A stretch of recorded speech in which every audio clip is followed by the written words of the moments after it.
Hey guys, it is I, Blue Rick Productions, and today I'm going to be starting a new mini-series on this channel, starting with this video called Overrated or Overhated. And I guess you can probably tell by the title, but what it is I'm going to be taking slightly controversial sets in the LEGO community and LEGO realm and seeing if the set is either overrated or overhated, and giving my overall opinion and also giving a slight review on the set, just in case you wanted to know what the set was like or anything like that. And today we're going to be starting that off with set 75337, the LEGO Star Wars ATTE Walker. And this is honestly, in my opinion, one of my favorite vehicle sets, I guess, in a play scale, because I guess I have a little bit of bias towards this set. I won't be putting that into the review, but because the ATTE is one of my favorite models in all of Star Wars. I just love the actual model, and I think this LEGO set captures it almost perfectly. Not quite perfectly, but almost there. And I think the build, for the set, in terms of the actual build, I think almost everyone in the LEGO community can agree that this is a phenomenal ATTE, by far the best we have ever had, ever since the first one came out, I believe in 2002 for the episode 2 Attack of the Clones. This one right here, as you can probably tell by the minifigures, it is based off of episode 3 Revenge of the Sith. If you don't know what that is, please go watch it. I don't know what you're doing, but this is, I'm pretty sure, I mean, the set isn't very accurate in terms of it, but I'm pretty sure this set is based off the Battle of Utapau, just because of Commander Cody, the walkers, all that. They were seen in the Battle of Utapau. But one reason this set does get a lot of flack is because of the inaccuracy to the actual battle, but I'll get onto that a bit later. The actual set, as I just said, isn't bad at all. There's nothing really wrong with it, and that is not the controversial point in this set. You probably already know it, but we're gonna see if it is justified for how much flack this set gets. Now, of course, I know that the haters of this set, it's quite a small majority of it, but that small majority is the most vocal online. So even though if most of the LEGO community actually quite like this set and don't really care about the minor flaws, or I guess they're not so minor, usually they won't voice it and show it, which is why it seems that online most of the LEGO community actually doesn't really like this set, but in reality it's just because the people that are vocal are the ones that are hating on it. But apart from that, let's move the set aside, because we will not be needing that right now, because we're going to be focusing mainly on these right here. Now, if you haven't seen it already, what I am talking about is the spider droid, and not the actual build of it, but the inclusion of it, and I'll get to that in a bit, and these two minifigures right here. The Commander Cody, you probably already know, it's actually a really nice minifigure, and I think it is, quite long overdue. We've always wanted a Commander Cody, we finally have it, and I think LEGO did a really good job with it, so we're actually going to put this away because there's almost nothing wrong with it. A plain battle droid, we get 3 of these, and, it's a battle droid. What more can you really ask for? It's fine, I guess. At this point, we've had 100 of them, so we don't really care about that either. But we care about these two, and not specifically the actual minifigure, but we care about the helmets, because the actual minifigures, they're fine. They look pretty good, but the helmets is where it goes wrong. Now, if I cover this up, looks pretty good, right?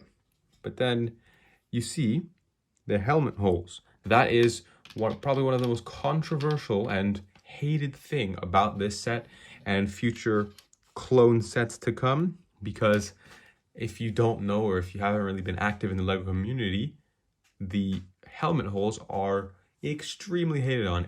Everybody hates them. So I'm going to get a better angle of this and show you guys exactly a more clear image of what they look like.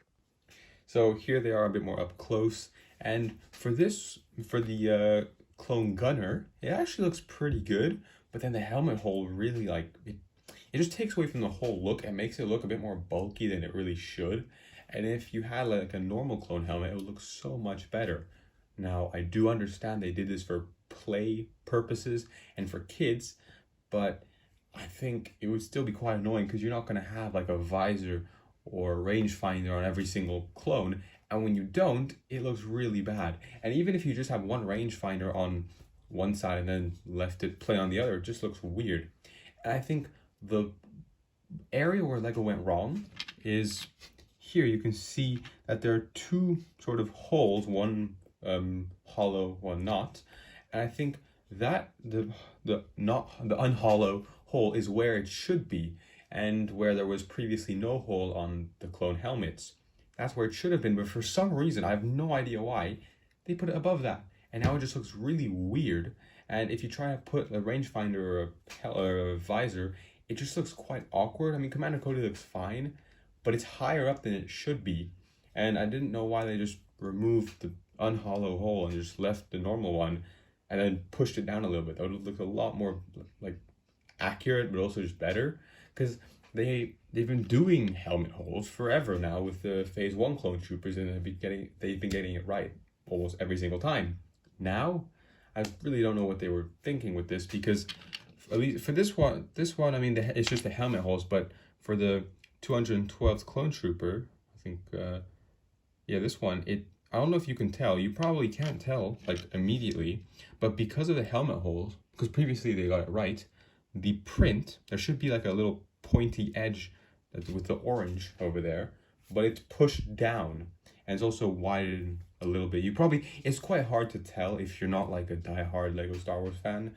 I mean, for me, even, I didn't really notice it that much, but when you actually compare it to the old helmet, and I'll get that out in a second, you can tell that the print, I'm not sure if it's just like a fault in the printer or if it's actually because of the helmet holes, but it's been pushed down a lot and it looks kind of bad when you compare it to the other one. So here is the regular one, and you can see that right here, there is a little point on the edge of it, and here it's pushed down. So it looks a lot weirder, and both of these, yes, it's like supposed to be a triangle. This one looks a lot more odd. I'm not sure which is actually more accurate. I know the point is accurate, but I'm not sure which design on the top is accurate. But here you can just see what it looks like. And honestly, I think the newer helmet would have looked so much better if they would have just removed the helmet holes, because now it just looks quite weird. So that is quite an annoying point. And I know, like, just watching videos, looking at like community, little like Reddits or anything like that, that people hate them. And honestly, I don't like them either. They are really annoying, and especially in the new 501st ones. So like the specialist trooper, that one looks fine, but the one with the rangefinder, it looks so awkward and it just doesn't look good. So honestly, I can justify hating the helmet holes. Is it enough for hating on the entire set? I don't know, but let's get to the next point. Here we have a spider droid, and you're probably familiar with these. We've seen these all over Lego Star Wars and Star Wars in the movies. And this build itself is actually pretty good. Probably one of the best spider droids we've actually had. But the issue is this is based off of the Battle of Utapau. And these were nowhere near that. And instead of spider droids, there were crab droids, which I think look a lot cooler. But the main issue is that we've never gotten a crab droid before. We've gotten quite a few spider droids. And while, yes, it actually does look pretty good, I mean, the cannon looks nice, it functions quite well. I think the only flaw is that the legs kind of break off really easily. I mean, I don't know, it's just quite annoying. I mean, it's not really, I guess, a problem, but just for me, it's quite annoying, since if I ever want to move it around, usually this will break into 4 little legs. But the main issue is, as I said, that there is no crab droid. I mean, it is based off of episode 3, so you would think that we would get crab droids and it would be the first time we've ever seen them, but no, they just put spider droid. Their reasoning, just like the helmet holes, I have no idea. I mean, this isn't even like like for play. Like, this isn't a play feature. I mean, I guess it's an extra spider droid, but nothing would have changed if you just would have added a crab droid. They're basically the same thing. They're just small little droids, but one was actually seen in the battle, one was not. So again, that is another point that people are quite upset about in the Lego community, and why people are kind of giving the set flack, mainly because of these two issues. But let's bring the whole set together and see if these issues actually justify the hate that this set is getting. Now, here we have the set as a whole again. I mean, we're missing the other two clones, but it's fine. And I think that the helmet holes on the Spider Droid are quite a big problem. The helmet holes just, they distract me so much, and they just look, I don't know, they just really, they infuriate me so much, because this set could have been incredible. Like, I guess we could have maybe had a couple of extra figures, but I still think three regular clones, one gunner, a Commander Cody, and 3 battle droids is a decent amount. And if they would have gotten them right, this would have been phenomenal. But unfortunately, it's not. Does it deserve the hate, though? I don't think so. Mainly because you're spending $140 or less because of sales on a set which, frankly, you're probably going to be buying because of the ATTE itself. Like, that's why I bought it. I mean, of course, Commander Cody's amazing. He's not my favorite clone, but I mean, I like him. But I like the ATTE a lot more, and I think they did a phenomenal job with it. So, and I think they also did a really good job with Commander Cody and the 212 Clone Trooper. I think I've been getting that wrong quite a lot in this video. Sorry about that. They didn't do a great job on him. The helmet just doesn't look good. You can probably honestly take this helmet and just get it on the new torso. Yeah, looks okay, I guess. Maybe. I don't know. But anyway, I still think it is a problem, and LEGO should definitely fix it for future sets, because I know for a fact that the rumored Republic gunship, unfortunately, does have the helmet holes in the 2 Coruscant Guard Clone Troopers and Commander Fox. I guess he does have a visor, so that's okay for that. But still, it's a little bit disappointing, and honestly, I was a bit disappointed when I saw them, but still, I do think that the main attraction for this set is the ATTE, and that's why most people are going to be buying this set or have already bought this set. And overall, I do still really like this set, and I don't think that the hate is justified for the small amount of hate that is exploded online. Anyway, I hope you did enjoy this video of overrated or overhated. Let me know if there's another controversial-ish set that you'd like me to review, just like the UCS Republic gunship, the headless ATSE from The Last Jedi, or any other set, and I will make a video on that right away. So yeah, again, hope you enjoyed it. If you did, please leave a like and subscribe, and yeah, see you in the next one. Bye.